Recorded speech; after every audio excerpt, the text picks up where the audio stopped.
Assalamualaikum warahmatullahi wabarakatuh. Apa kabar teman-teman? Semoga harimu menyenangkan ya. Learning Journal hari ini yang akan saya sampaikan pada tanggal 18 Agustus 2022, pelatihan Latsar CPNS di lingkungan Provinsi Babel, Angkatan 6 Kelompok 2, tentang Smart ASN, nama peserta, Dia Kurniati, nomor daftar hadir, nomor 20. Lembaga penyelenggara BKP SDMD Provinsi Bangka Belitung. WI-nya adalah Bapak Adpriyatna Utama, SIP MM. Materi hari ini yang saya baca adalah tentang Smart ASN, di mana yang sudah di-share Bapak di Kolabjar, yaitu tentang literasi digital. Untuk meningkatkan kemampuan literasi digital masyarakat Indonesia, pemerintah melalui Kementerian Komunikasi dan Informatika membentuk roadmap literasi digital 2020 sampai dengan 2024. Di dalamnya ada kerangka kerja yang dipakai merancang program dan kurikulum Gerakan Nasional Literasi Digital atau GNLD 2020 sampai dengan 2024. Terdapat 4 pilar yang membentuk kerangka kerja tersebut. Pertama, cakap digital, etika digital, keamanan digital, dan budaya digital. Aspek-aspek ini merupakan komponen ideal untuk mendefinisikan terbentuknya kemampuan literasi digital masyarakat. Kominfo menyesuaikan kerangka literasi digital itu dengan pilar yang sudah ada pada 2020. 3 pilar dalam kerangka 2020 yaitu informasi dan literasi data, berpikir kritis, dan kemampuan teknologi masuk ke dalam aspek cakap digital. Pilar kemampuan berkomunikasi masuk ke dalam budaya digital. Pilar etika dalam teknologi masuk ke dalam etika digital. Dan soal keamanan pribadi maupun keamanan perangkat tergabung dalam aspek keamanan digital. Dengan adanya instrumen ini, jadi lebih mudah mengukur tingkat literasi digital masyarakat. Tantangan literasi digital literasi ini setidaknya memiliki 2 tantangan yang harus dihadapi. Tantangan ini bisa diatasi dengan menerapkan literasi digital dalam setiap penggunaan teknologi informasi dan komunikasi. Berikut penjelasannya. Arus informasi yang banyak. Tantangan paling kuat dari literasi digital adalah arus informasi yang banyak. Artinya, masyarakat terlalu banyak menerima informasi di saat yang bersamaan. Dalam hal inilah literasi digital berperan, yakni untuk mencari, menemukan, memahami, serta memahami informasi itu dengan tepat. Konten negatif. Konten negatif juga menjadi salah satu tantangan era literasi digital. Contohnya, konten pornografi, isu sosial, dan lainnya. Kemampuan individu dalam mengakses internet, khususnya teknologi informasi dan komunikasi, harus dibarengi dengan literasi digital, sehingga individu bisa mengetahui mana konten yang positif dan bermanfaat serta mana konten negatif. Contoh literasi digital yang bisa diterapkan di mana saja, yakni di lingkungan keluarga, lingkungan sekolah, ataupun lingkungan masyarakat. Berikut contoh-contoh penerapan literasi digital. Literasi digital di sekolah, komunikasi dengan guru atau teman menggunakan media sosial, mengirim tugas sekolah lewat email, pembelajaran dengan cara online, yakni lewat aplikasi ataupun web, mencari bahan ajar dari sumber terpercaya di internet. Literasi digital di rumah, melakukan penelusuran dengan menggunakan browser, mendengarkan musik dari layanan streaming resmi, melihat tutorial masak dari internet, menggunakan laptop yang tersambung ke internet untuk mengerjakan tugas ataupun pekerjaan.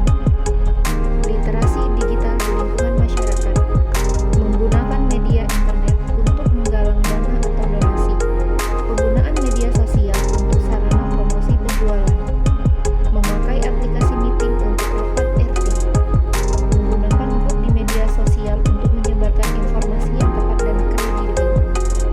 Hari ini, saya kedapatan tugas tentang Lucky Survey, atau yang biasa dikenal dengan survei berbayar. Survei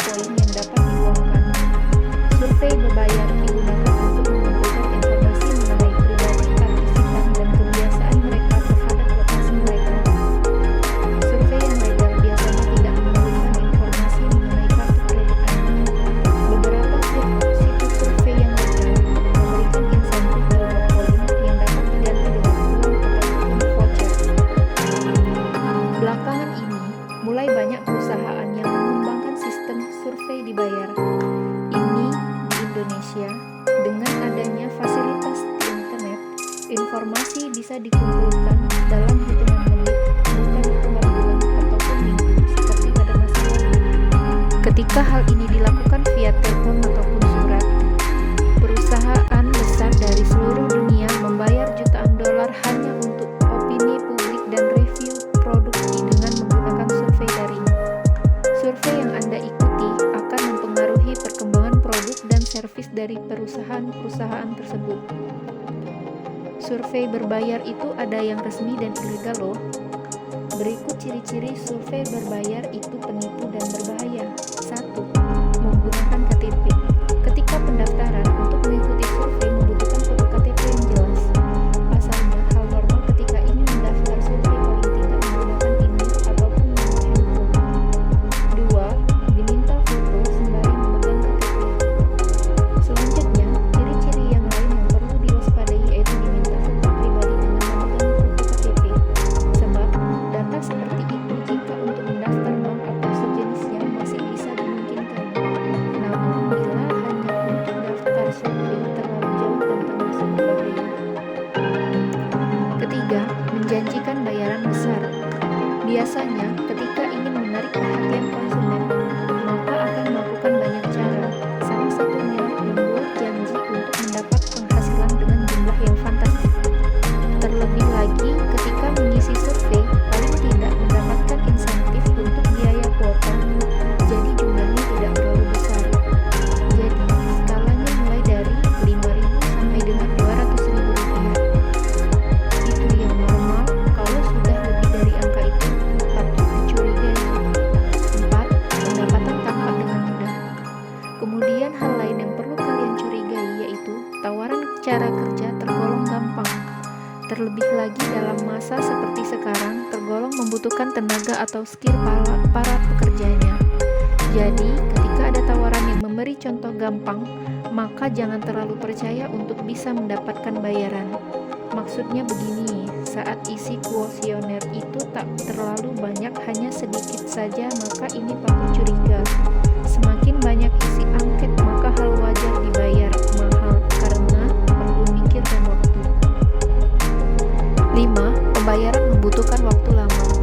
Lalu bisa juga ketika proses penarikan uang menuju rekening atau dompet digital membutuhkan waktu yang lama. Hal tersebut dapat menjadi salah satu cara untuk mempermainkan konsumen. Jadi, catatan penting jika terdapat tawaran menarik, maka jangan langsung tertarik supaya tidak terjebak. Kalian harus tahu terlebih dahulu kebenarannya. Harap perhatikan pertanyaan kuesioner.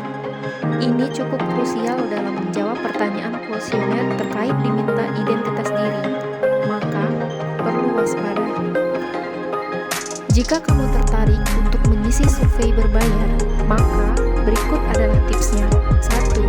Hindari situs survei berbayar yang meminta kamu untuk membayar saat ingin mengaksesnya secara online. 2. Baca ketentuan dan persyaratan website dengan cermat. 3.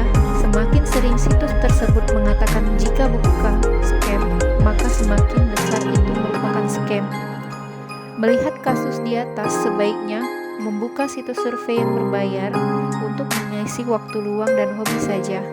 Jangan jadikan sebagai penghasilan utama kamu. Di sela penyelesaian tugas yang diberikan, hari ini saya datang ke kantor untuk menemui mentor saya terkait diskusi tentang isu yang akan kami pilih untuk menyelesaikan tugas berikutnya, yaitu merancang aktualisasi. Demikianlah kegiatan saya hari ini. Terima kasih. Wassalamualaikum warahmatullahi wabarakatuh.